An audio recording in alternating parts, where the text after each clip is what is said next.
उनका भी कहना है।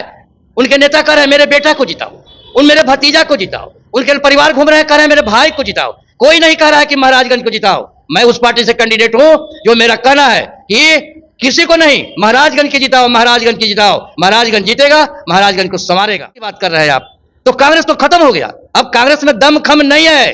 कांग्रेस परिवार की पार्टी हो गई। कांग्रेस भ्रष्टाचार में लिप्त है। जनता को उसने भी धोखा दिया। रावण रथी बिरथी रघुवीरा, देख विभीषण भय अधीरा। लेकिन विजय उसी का हुआ है, राम का हुआ है, रावण का नहीं हुआ है।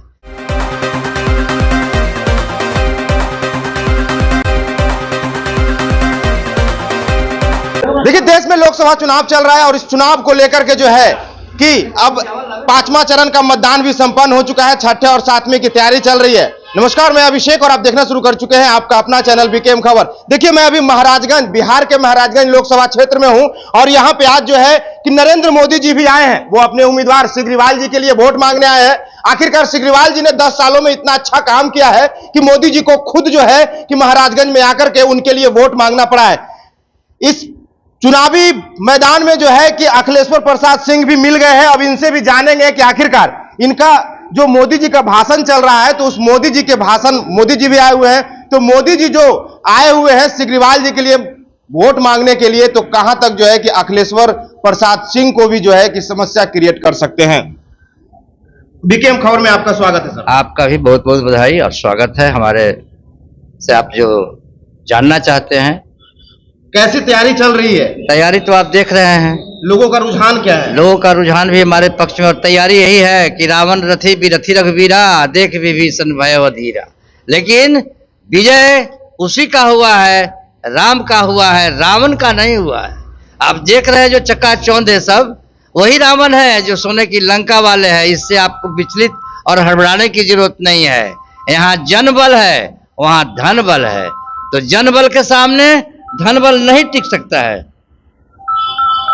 यानी कि आपका कहना है कि वो धन से जो है कि वोट खरीदना, धन से चाह रहे हैं वोट खरीदना। अब यहाँ जनता जागरूक हो गई है, उनके चकमा में नहीं आएगा। पैसा बांटेंगे, पैसा हजम भी कर लेगा, क्योंकि उसकी गाढ़ी कमाई की पैसा है और उनकी लूट और भ्रष्टाचार की पैसा है। जनता हजम करेगा और वोट के समय उनको कह देगा बाई बाई, वोट नहीं देंगे। क्योंकि वे वोट मांग रहे हैं, कोई मुद्दा नहीं है। आप कहे ना पूछना चाहते हैं कि 2 बड़ी पार्टी यहाँ चुनाव लड़ रहे हैं, यही चाहते ना पूछना जी। एक बड़ी पार्टी जो सत्ताधारी है, जिसका सांसद 10 साल यहाँ काम किया, जनता ने उसको निकम्मा कह के नकार दिया। एक मोदी नहीं, 1000 मोदी आ जाएंगे, जनता उनकी बातों और झांसे में आने वाली नहीं है। क्योंकि उनको भी देख लिया 10 साल। कभी कहते हैं 15 लाख घर घर पहुंचा दूंगा, कभी कहते हैं 2 करोड़ रोजगार दे दूंगा, कभी कहते हैं किसानों की आय बढ़ा दूंगा। हुआ कुछ नहीं हुआ।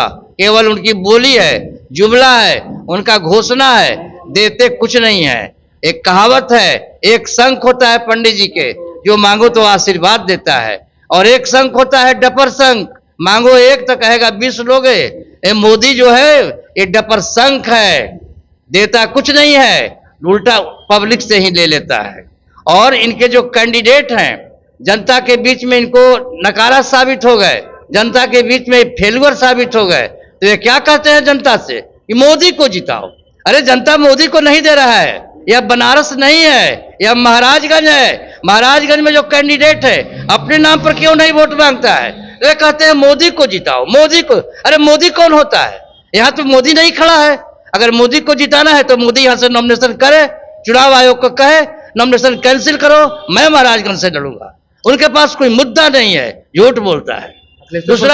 दूसरा चीज है, एक कांग्रेस की बात कर रहे हैं आप, तो कांग्रेस तो खत्म हो गया।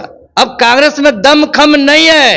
कांग्रेस परिवार की पार्टी हो गई। कांग्रेस भ्रष्टाचार में लिप्त है। जनता को उसने भी धोखा दिया है, ठगा है, बनाया कुछ नहीं, बर्बाद ज्यादा किया। वह भ्रष्टाचारी पार्टी है, निकम्मी पार्टी वो भी है, और परिवारवादी पार्टी है। यहां परिवारवाद नहीं चलेगा। उनका भी कहना है, उनके नेता कह रहे हैं मेरे बेटा को जिताओ, उन मेरे भतीजा को जिताओ, उनके परिवार घूम रहे हैं कह रहे हैं मेरे भाई को जिताओ। कोई नहीं कह रहा है कि महाराजगंज को जिताओ। मैं उस पार्टी से कैंडिडेट हूं जो मेरा कहना है कि किसी को नहीं, महाराजगंज की जिताओ, महाराजगंज की जिताओ। महाराजगंज जीतेगा, महाराजगंज को संवारेगा।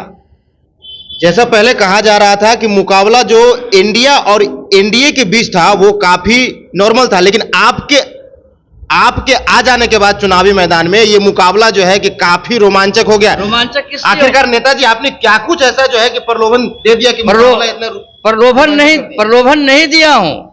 एक तरफ मुकाबला है परिवारवाद का, एक तरफ मुकाबला है मोदी जिताओ का नारा है, एक तरफ मुकाबला नारा है बेटा को जिता दो, मेरा भाई को जिता दो। मेरा नारा है कि नहीं, सबको नकारो और महाराजगंज को जिताओ। महाराजगंज ही जीतेगा, महाराज का भविष्य बनेगा। ये परिवार के जीतने से क्या होगा? हम परिवारवादी नहीं हैं, हम जो हैं ये क्षेत्रवादी हैं। हम चाहते हैं महाराजगंज जीते और महाराजगंज का भविष्य बने, महाराजगंज का भविष्य बने। तो हमारे साथ अखिलेश्वर प्रसाद सिंह थे जो कि AIMIM के उम्मीदवार है और इनका कहना है कि महाराजगंज को जिताना है। जैसा कि दो और दल हैं, उन लोगों का कहना है कि जैसा कि अखिलेश्वर प्रसाद सिंह का कहना है कि वो लोग का कहना है कि परिवार को जिताओ और एक बेटे को जिताओ, लेकिन अखिलेश्वर प्रसाद सिंह का कहना है कि हमें नहीं, महाराजगंज की जनता को जिताओ, महाराजगंज को जिताओ। अब देखना यह होगा कि अखिलेश्वर प्रसाद सिंह जो वादे कर रहे हैं वो अपने वादे पे खड़े रहते हैं या ये भी जो है कि और नेताओं की तरह खुश हो जाते हैं। फिलहाल के लिए इतना ही। आप क्या सोचते हैं अपनी प्रतिक्रिया कमेंट बॉक्स में जरूर दें। बने रहे बीकेएम खबर के साथ। जय हिंद, जय बिहार।